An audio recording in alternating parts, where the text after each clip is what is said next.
Ժամը ամյոն հաղորդումն է եթերում, բարև ձեզ։ Մայիսի 12-ին լրացավ Բիշքեքի հրադադարի համաձայնագրի 20-ամյակը, իսկ դրան էլ նախորդեց ԵԱՀԿ Մինսկի համանախագահ Ջեյմս Ուորլիքի ելույթը, որը միանշանակ չընկալվեց Հայաստանի հասարակության կողմից։ Ղարաբաղյան վերջին զարգացումների շուրջ այսօր զրուցելու են Կովկասյան ինստիտուտի փոխտնօրեն, քաղաքագիտության դոկտոր Սերգեյ Մինասյանի հետ։ Բարև ձեզ, պարոն Մինասյան։ Պարոն Մինասյան, ԵԱՀԿ Մինսկի խմբի համանախագահ Ջեյմս Ուորլիքը որոշ ժամանակ առաջ խոսել էր այն մասին, որ Ղարաբաղը պետք է կրկի մասնակցի բանակցություններին եւ դա որոշակի այսպես մեծ աղմուկ բարձրացրեց Ադրբեջանում, նրանք անգամ պահանջում էին Մինսկի խմբի համանախագահի հրաժարականը, հետո տեղի ունեցավ նրա ելույթը Քարնեգի հիմնադրամում, որտեղ այսպես կարելի ասել շրջադարձ տեղի ունեցավ, հա, Ադրբեջանը նշեց, որ փաստորեն սա է նրանց իրական դիրքորոշումը, ոչ թե նրա Twitter-յան գրառումները, իսկ դրան զուգահեռ էլ որոշակի այսպես մտավախություններ առաջացան Հայաստանում եւ նույնիսկ մարդիկ խոսեցին վտանգի մասին, կապված նրա ելույթում առաջ քաշված սկզբունքների մասին, ինչ դուք կարող եք ասել, արդյոք այն իսկապես վտանգավոր է եւ ինչպես կարելի է պայմանավորել այդ հերթականությունը զարգացումների։ Ես կարծում եմ, որ երկու պատճառ կա ընդհանրապես պարոն Ուորլիքի այդ հայտարարությանը, մեկը այն էր, որի մասին ինքն է շեշտել եւ նաեւ մեկնաբանության ժամանակ, ասենք Հայաստանում Միացյալ Նահանգների դեսպան պարոն Հեֆերնը, դա 20-ամյակներ հրադադարի, բայց դրա հետ մեկտեղ նաեւ մյուս երկրորդ կարևոր խնդիրը, որի մասին որ չէին ասում կամ նույնիսկ հերքում են ամերիկյան կողմը, բայց որը որ իրականում կա,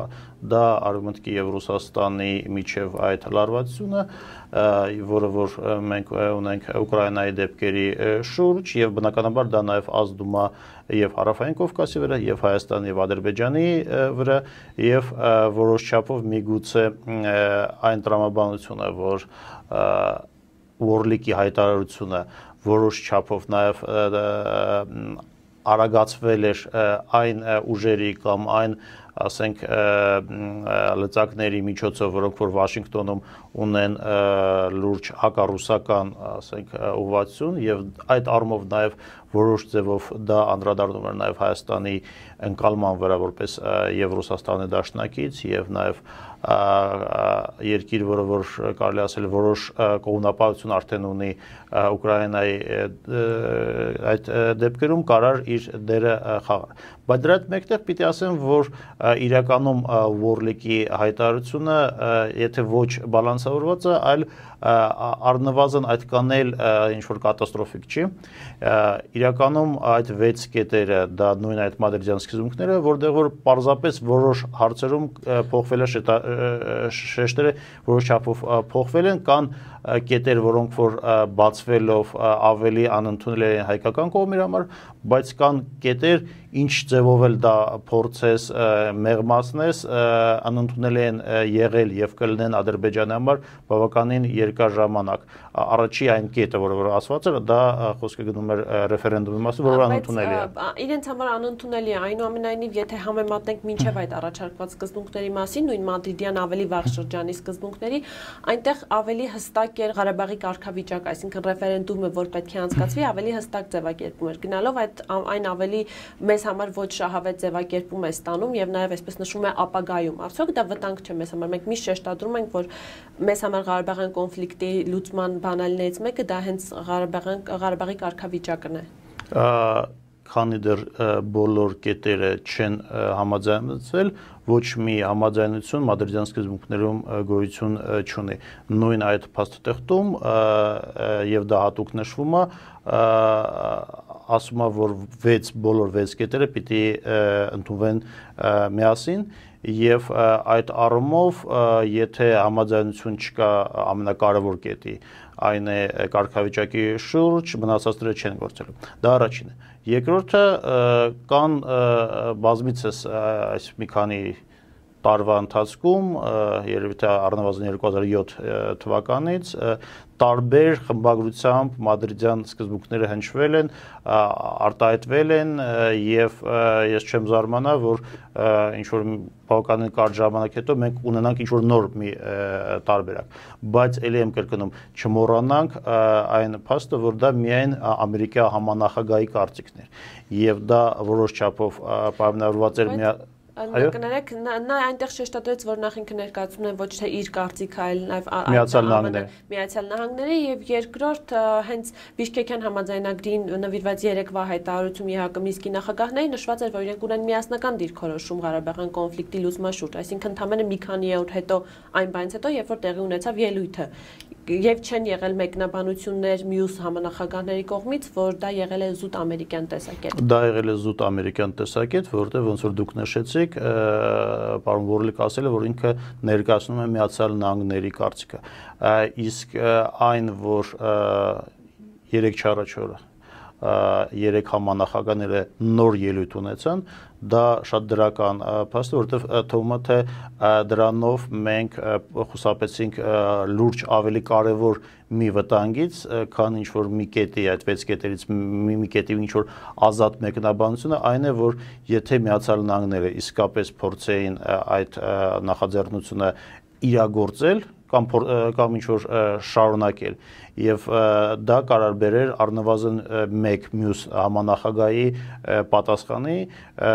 անպայման չի որ նույն սիմետրիկ ձևով դա կարող լիներ ինչ որ մի այլ շրջանակներում, որով որ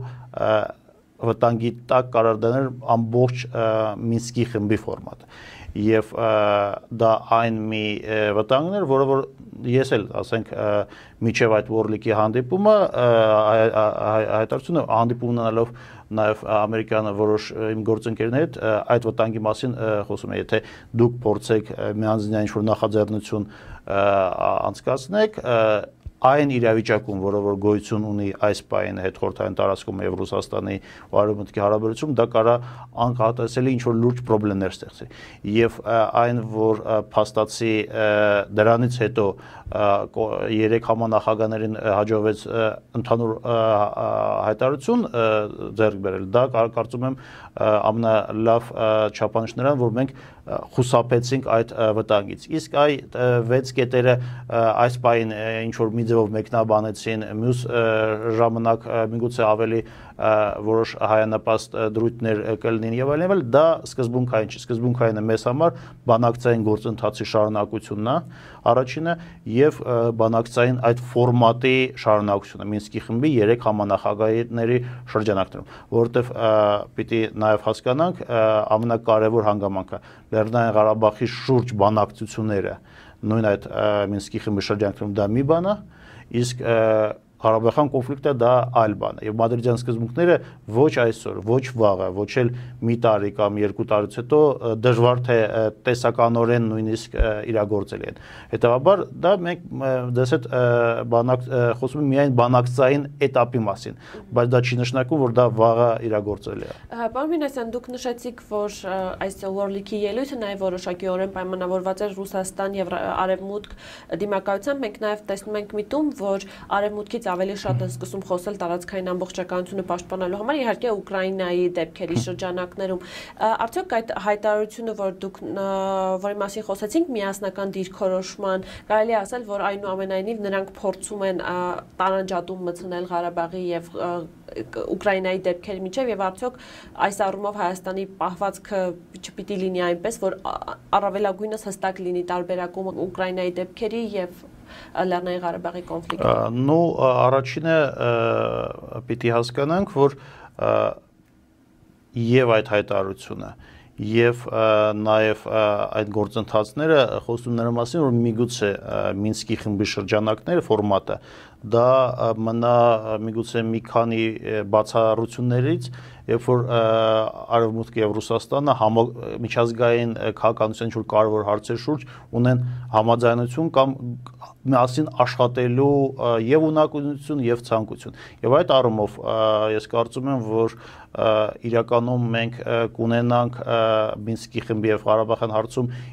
իսկապես բոլոր 3 համանախագահների շահերից բխող մի իրավիճակ, երբ որ գոնե այդ ֆորմատում բաժանում Ուկրաինայի դեպքերից կարող լինի, բայց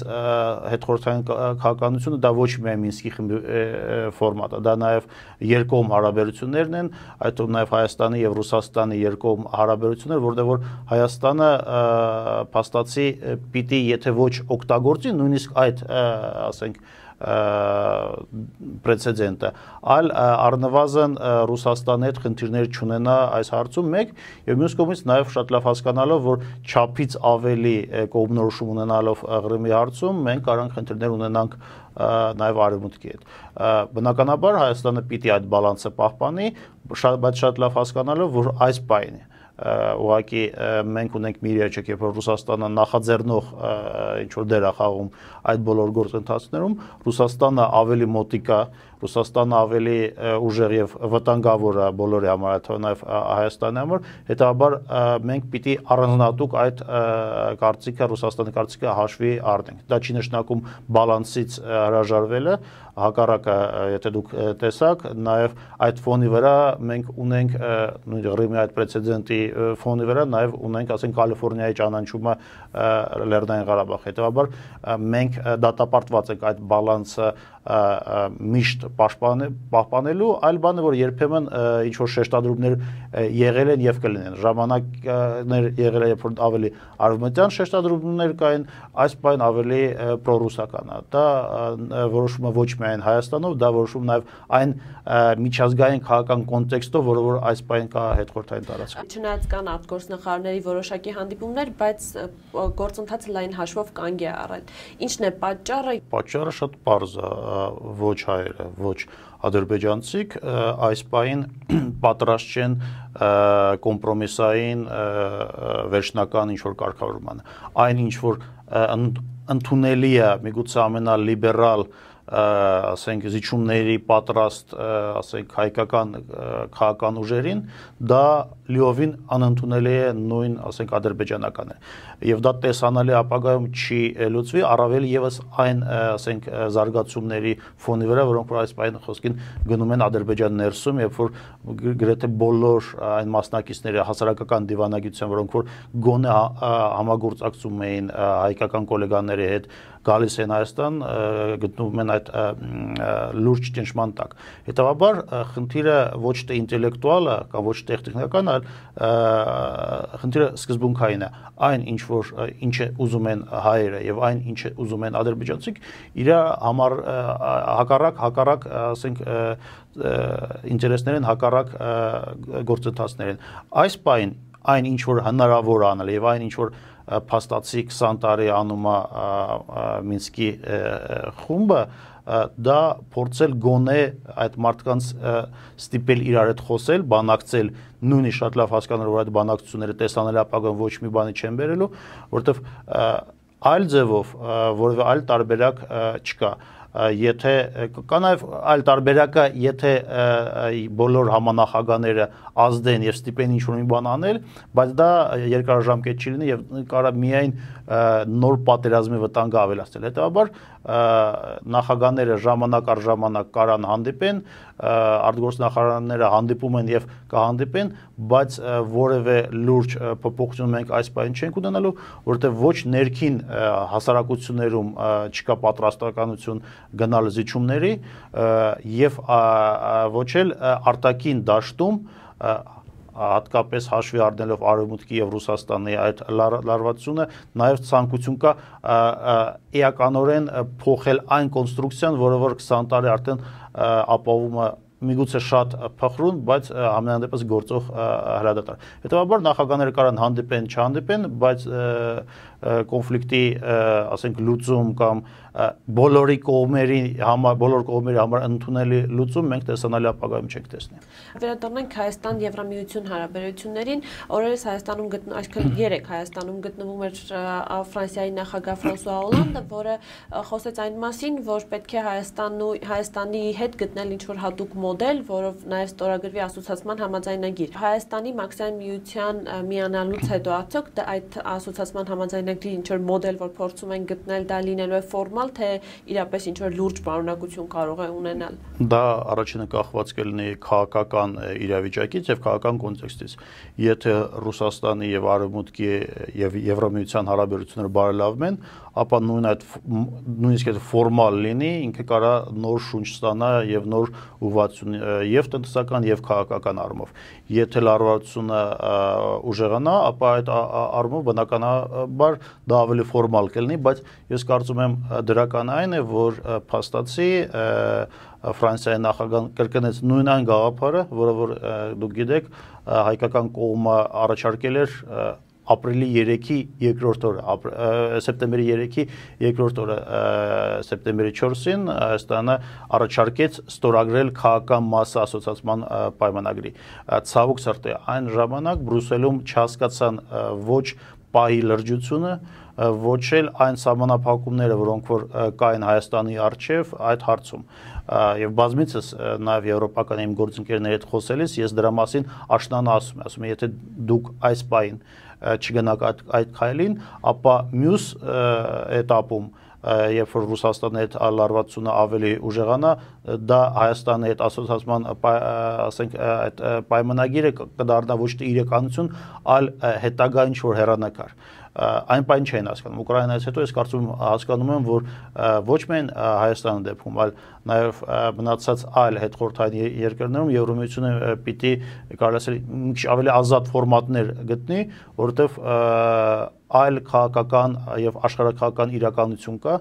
այլ գործոններ են աշխատում եւ բնականաբար անվտանգության խնդիրները ավելի կարեւոր են դառնում բոլոր հետխորհրդային երկրների համար, քան ասենք Եվրոմիության հետ կապված ինչ որ լավ կյանքի այդ երազանքները։ Հետո պետք է այդտեղ էլ այդ բալանսը գտնվի եւ ես ինչպեսին պիտի լինի այդ բալանսը Հայաստանի համար, այսինքն ինչ քայլեր պիտի անի Հայաստանը։ Հայաստանը իր կողմից առաջարկել է այն ինչ որ առաջարկել է։ Դա Եվրոմիության որոշ շրջանակներն է, որ պատրաստ չեն, չնայած որ զարմանալիորեն եւ Ֆրանսիայի նախագահան եւ դրանից առաջ դուք գիտեք նաև Գերմանիայի դեսպանը եւ որոշ մեծ տերությունների Լեհաստանի դեսպանը Հայաստանում մեծ Եվրոմիության տերություններ կամ գերտերությունների ներկայացուցիչները այդ գաղափարը արդեն խոսում են։ Հիմա ես կարծում եմ ավելի շատ գործը պիտի գնա Եվրոմիության այն պատասխանատուների, այն կառույցների համար փորձել այդ մի քիչ ավելի կրեատիվ այդ ֆորմատը գտնել եւ ինչքան հնարավոր է կարճ ժամկետում փորձել դա Հայաստանին առաջարկել,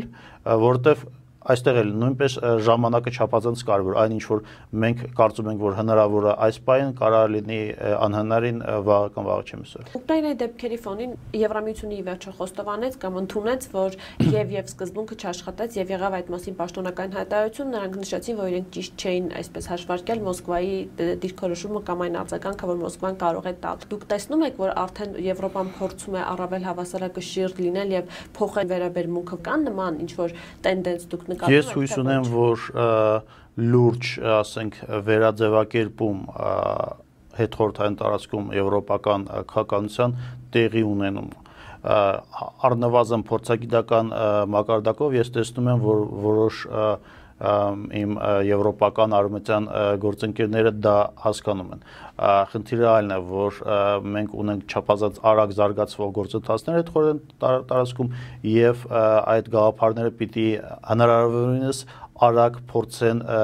ասենք իմպլեմենտացվեն Եվրոպայի արտաքին քաղաքականության մեջ, որովհետև ժամանակը չափազանց կարևոր է։ Արդյոք դա մենք կտեսնենք տեսանելի ապագայում, ես